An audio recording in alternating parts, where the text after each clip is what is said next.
to Rhetoric and Composition, or Composition, English Composition 1, as it's known here. My name is Richard Ward, and today we're going to be talking about, we're going to be doing an introduction to rhetoric. We're going to be first trying to hammer out what rhetoric is. I know from your textbooks, everyone is an author, or everyone's an author. Um, it pretty much sums up what rhetoric is in a fairly quickly sentence and calls it like the art and practice of persuasion. And they call it kind of like this ethical art. Um, I don't feel like that does rhetoric justice, since rhetoric is an extremely complex issue. So let's think about the ways that you probably look at it today. You can't really go very far. Everywhere you look in media today, you're hearing terms like divisive rhetoric or bad rhetoric, and you often get this kind of negative perception of what rhetoric really is, and it's often a word that's bandied about, often without people really knowing exactly what it is.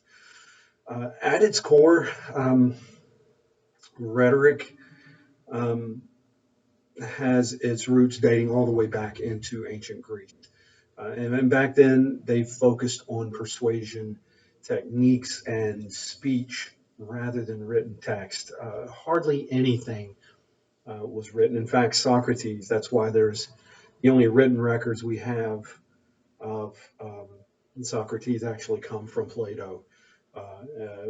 Plato was Socrates' understudy. And that's really all we have. I mean, it was looked down upon pretty fiercely in ancient Greece to write this stuff down. Now, rhetoric, it encompasses not only speeches and written works, but it's also going to be concerned around visual rhetoric, such as images and films. Um, in other classes or in other areas, we may focus a little bit more into how that rhetoric goes into images, especially how often rhetoric and this concept of semiotics might run together. But but for now, we're gonna just focus on rhetoric, okay? To this day, scholars are still really debating what the true definition of rhetoric and everything it might incorporate. Uh, so rhetoric, as I've said before, it's this ancient art of science and science of persuasion. And science, okay, that's a very important term to think about when you're thinking about rhetoric, because in the concept of ancient Greece, politics often conflated with science. And it's not only the ancient art and science of persuasion, it's also the study of persuasion and the individual process of persuasion. Unfortunately, in the 21st century, rhetoric tends to be positioned again as something separate from everyday communication. It's often ascribed these very negative connotations and very bad words and all that. However, all human activities are rhetorical, whether or not you're conscious of it. It's definitely going to be rhetorical.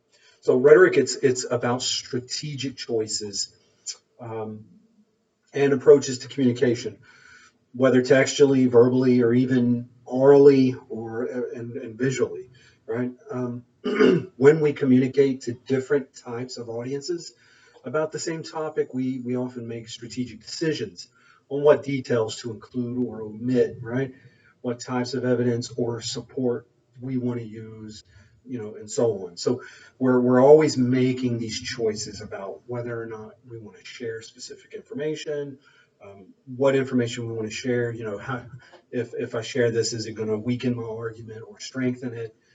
All of these things, and it's whether you're conscious of it or not, it happens. All right. So let's just imagine that you spent a little bit of time last weekend, right, studying, but mostly party hopping, right, as we tend to do, and celebrating because your school's football team won the championship, or because I don't know, you finished first in chess tournaments or whatever, however you get down, right?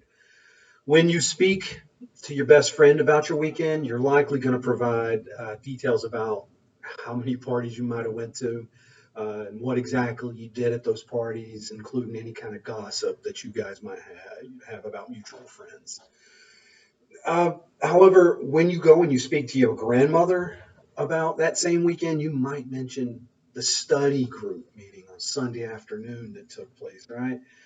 The takeout dinner you had on Friday night. Perhaps even briefly mention that you celebrated the team's win with a few friends, right? Keeping it kind of rated G there. And when you speak to your supervisor, right, or even one of your local supervisors or professors or whatever, you're likely to discuss the big football win. If it's surrounding something like your school or uh, whatever, or the football win or the chess win or whatever, because you're kind of like, oh, go team, right? Your looming exam schedule and how you're studying an exam schedule is going to impact your availability to work the rest of the term is going to be affected. All of this is going to, all those things are going to go into it, right? So, which one of those is the right choice? Which one of those do we choose as being the true us or the false us or however you want to, right? The problem is all of those versions are going to be accurate representations of your weekend, but you're going to be making strategic choices about which details to include or not include based on the particular rhetorical situation of your discussion, right? The rhetorical situation being that moment, that space that you occupy within the given moment, and how you're going to share it, right? That is how and what your communication you communicate is going to be shaped by the writer, the author, the creator, um, also known as the rhetor, right? Rhetor. The audience, including primary, secondary, or tertiary audiences, the topic of the communication, the purpose, which often can be broken into primary, secondary, and tertiary property or purposes, and the context and the culture within the communication that's taken place. So each one of those given examples, doesn't include what groups that you might be associating yourself with in a given moment, because we're going to carry ourselves a little different rhetorically in those spaces as well. The context and culture impact the rest of the rhetorical situation, just like you can imagine, right?